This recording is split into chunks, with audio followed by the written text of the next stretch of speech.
Selamat datang. Hari ini kita mau bongkar satu topik yang sebenarnya dekat banget sama kita semua, baik kita sadari atau enggak, disabilitas. Betul. Sumber kita kali ini buku yang luar biasa dari Emily Ladau, judulnya Demystifying Disability. Nah, misi kita dalam obrolan ini simpel aja. Kita mau membongkar miskonsepsi-miskonsepsi yang udah usang. Kita nggak akan lihat disabilitas sebagai tragedi, tapi sebagai bagian alami dari keragaman manusia.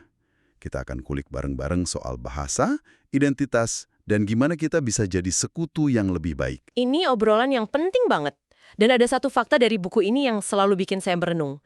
Disabilitas itu satu-satunya kelompok minoritas yang bisa dimasuki siapa saja, kapan saja. Kapan saja ya? Iya, jadi ini bukan percakapan tentang mereka, tapi tentang kita. Buku ini benar-benar ngajak kita untuk mempertanyakan lagi, apa sih yang kita anggap normal. Dan kalau lihat angkanya, ada lebih dari 1 miliar orang di dunia yang hidup dengan disabilitas. Jadi, ya, obrolan ini sangat relevan untuk Anda. Oke, mari kita mulai dari dasarnya dulu ya. Kata disabilitas itu sendiri. Kalau kita buka kamus, definisinya seringkali negatif kan? Fokusnya pada keterbatasan, kekurangan. Betul, pada apa yang tidak bisa. Nah, Ladau ini langsung menawarkan kacamata baru. Dia bilang, disabilitas adalah sebuah keadaan, bagian alami dari pengalaman manusia. Ini kedengarannya simpel, tapi dampaknya besar. Mengubah cara pandang kita dari sebuah masalah menjadi fakta kehidupan. Fundamental sekali pergeseran itu. Dan yang menarik, Ladau juga mengumpulkan pandangan dari aktivis lain. Misalnya, Imani Barbarin, dia menggambarkannya sebagai pengalaman holistik, bukan cuma diagnosis fisik. Holistik ya? Iya. Lalu ada Lawrence Carter Long yang bilang, kalau dulu disabilitas itu cuma diagnosis medis, sekarang udah jadi identitas dan budaya. Nah, ini dia. Kalau definisinya aja udah serumit dan sepribadi ini, pasti bahasanya juga jadi PR besar kan? Ini bagian yang menurut saya sangat menarik dari buku ini. Soal dua pendekatan utama. Person first dan identity first ya. Tepat, Person First Language atau PFL dan Identity First Language atau EFL. Oke, kita bedah satu-satu. PFL atau Bahasa Utamakan Pribadi, ini yang mungkin paling sering kita dengar. Contohnya, orang dengan disabilitas. Logikanya jelas, kita mau menekankan kemanusiaannya dulu, baru kondisinya. Manusia dulu ya. Betul. Ini muncul untuk melawan dehumanisasi, untuk mengingatkan semua orang bahwa di balik diagnosis ada seorang manusia seutuhnya. Masuk akal sekali. Jadi, kita menempatkan manusianya di depan. Tapi kemudian muncul pendekatan kedua, Identity First Language atau IFL. Contohnya orang disabilitas. Nah, ini gimana logikanya? Logikanya juga sangat kuat, tapi dari sudut pandang yang berbeda. Bagi penganut IFL, disabilitas itu bukan sesuatu yang bisa dipisah dari diri mereka. Itu bagian inti dari identitas mereka, sama kayak ras atau gender. Oh, oke. Memisahkan orang dari disabilitasnya seolah-olah menyiratkan kalau disabilitas itu sesuatu yang buruk. Analogi yang sering dipakai, kita kan bilang seorang Yahudi, bukan seseorang yang memiliki keyahudian. Logika yang sama berlaku di sini. Tunggu dulu, ini agak berlawanan dengan intuisi ya. Selama ini kan kita diajari untuk melihat manusianya dulu. Apa nggak ada risiko kalau pakai FIL, orang lain justru jadi mereduksi seseorang jadi hanya disabilitasnya saja? Itu pertanyaan yang valid banget, dan perdebatan ini memang masih terus berlangsung. Kuncinya adalah pilihan dan konteks komunitas. Misalnya, komunitas autistik seringkali secara sadar memilih FL. Oh ya. Ya, mereka lebih suka disebut orang autistik, sering pakai huruf A kapital untuk menandakan adanya budaya autistik. Jadi, aturan praktis terbaik dari buku ini, kalau nggak yakin, mulailah dengan person first, orang dengan disabilitas. Itu pilihan paling aman. Aman ya. Tapi yang lebih penting lagi, dengarkan. Kalau seseorang memperkenalkan dirinya sebagai orang autistik, ya kita pakai istilah itu, hormati pilihan identitas mereka. Oke, jadi intinya fleksibilitas dan mendengarkan. Selain itu, buku ini juga kasih tips praktis soal kata-kata yang sebaiknya kita hindari. Misalnya, kata cacat.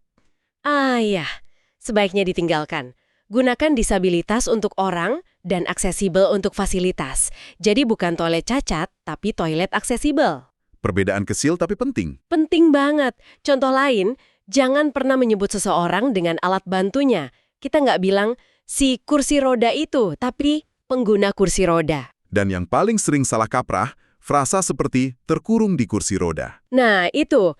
Bagi Ladau, kursi roda itu bukan penjara. Justru sebaliknya, itu alat pembebasan. Alat yang memberikan kemandirian dan kebebasan. Jadi bahasa kita benar-benar membentuk persepsi. Analogi Pizzan dari Ladau ini keren banget untuk menjelaskan keragaman identitas. Jadi, bayangkan identitas kita itu pizza. Keraknya itu fondasi diri kita. Oke. Lalu di atasnya ada berbagai macam topping, ras, gender, agama, dan salah satunya disabilitas.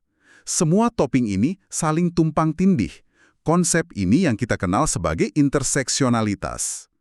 Dan ini poin yang krusial banget. Karena ini mengangkat pertanyaan tentang privilege. Seseorang bisa jadi bagian dari kelompok terpinggirkan karena disabilitasnya. Tapi di saat yang sama juga punya privilege di area lain. Ladau sendiri sangat terbuka soal ini kan? Betul. Nah, ini penting, karena seringkali kita mikir disabilitas itu satu pengalaman tunggal. Padahal, topping lain ini bisa mengubah segalanya.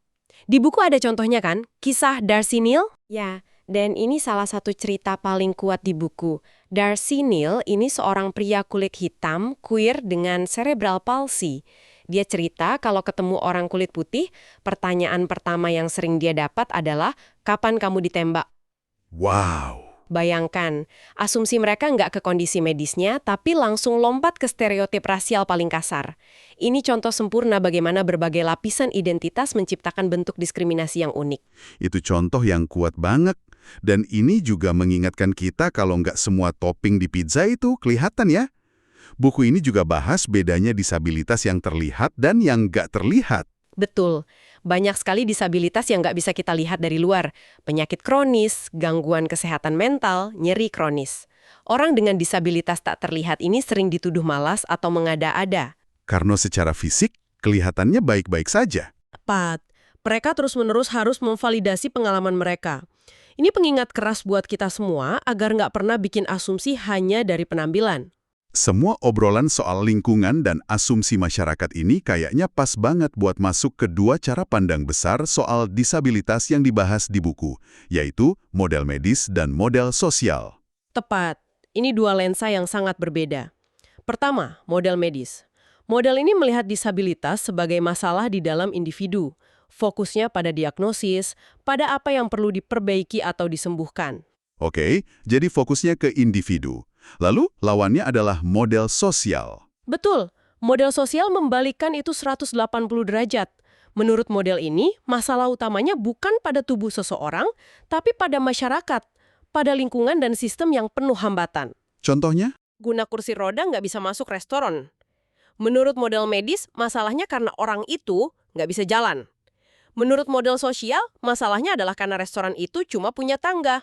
Jadi yang harus diperbaiki itu restorannya, bukan orangnya. Tepat sekali. Beban untuk berubah ada pada masyarakat. Tentu saja dalam hidup seringkali keduanya ada bersamaan. Jadi kalau model sosial itu teorinya, ableism ini prakteknya di dunia nyata ya? Ini konsep inti yang membawa kita ke bagian selanjutnya. Apa sih sebenarnya ableism itu?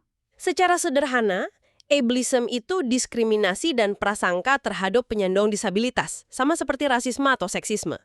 Dan yang lebih sering dan berbahaya adalah yang halus dan nggak disadari. Yang sudah tertanam di sistem kita, ya. Lalu kasih contoh yang gamblang, di New York kurang dari 25% stasiun kereta bawah tanahnya punya lift. Ini bukan karena ada satu orang jahat. Ini ableism systemic. Sistemnya dibangun dengan asumsi semua penggunanya bisa naik turun tangga. Itu kan level sistemik besar ya. Ada nggak contoh lain dari buku yang lebih meresap ke dalam hukum? Ada, dan ini salah satu yang paling mengejutkan. Di Amerika Serikat, masih ada undang-undang yang memperbolehkan perusahaan membayar pekerja disabilitas jauh di bawah upah minimum. Seringkali cuma beberapa sen per jam. Serius? Ya, di tempat kerja terpisah yang disebut sheltered workshops. Ini menunjukkan bahwa ableism bukan cuma soal sikap individu yang buruk, tapi dilegalkan dan tertanam dalam sistem.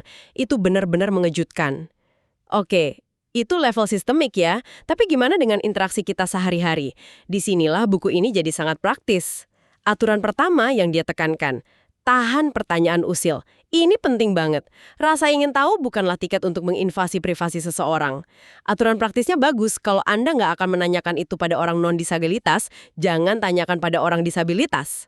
Contohnya, Anda kan nggak akan tanya orang asing di bus, maaf kenapa wajah Anda jerawatan. Jadi jangan juga tanya, maaf kenapa Anda pakai kursi roda. Riwayat medis itu pribadi. Aturan kedua yang juga mendasar, jangan sentuh. Ini berlaku untuk orangnya dan juga untuk alat bantu mobilitas mereka. betul. Alat-alat itu perpanjangan dari ruang pribadi mereka. Menyentuh kursi roda seseorang tanpa izin itu sama kayak menyentuh tubuhnya. Ini juga berlaku untuk anjing pemandu. Jangan pernah diganggu saat mereka sedang bekerja. Oh iya, dan satu lagi, bicara langsung ke orangnya, bukan ke pendampingnya. Nah, itu sering banget terjadi. Buku ini cerita soal King Floyd yang pelayannya terus-terusan tanya ke saudara perempuannya. Dia mau pesan apa? Seolah-olah dia nggak ada di sana. Ini berhubungan dengan poin selanjutnya, yaitu presumpsi kompetensi. Asumsikan bahwa mereka mampu. Bicara kepada mereka dengan nada seperti anak kecil. Berbicaralah sebagai orang dewasa yang setara. Lalu, ada satu skenario yang sering bikin canggung. Gimana kalau anak kecil yang bertanya? Anak-anak kan ceplas-ceplos. Buku ini kasih saran yang bijak, jangan membentak atau menggungkam mereka.